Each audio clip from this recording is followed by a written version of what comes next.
dipersilakan kita untuk kita melakukan lagu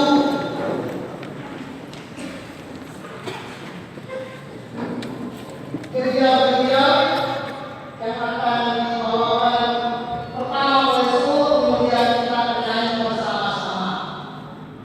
Dalam ucapan cinta kasih Allah yang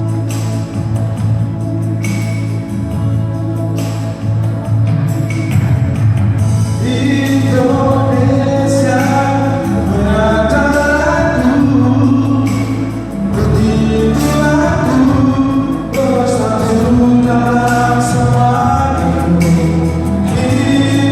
Indonesia menata lagu, begitu lagu berhalukan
oleh sebab itu kami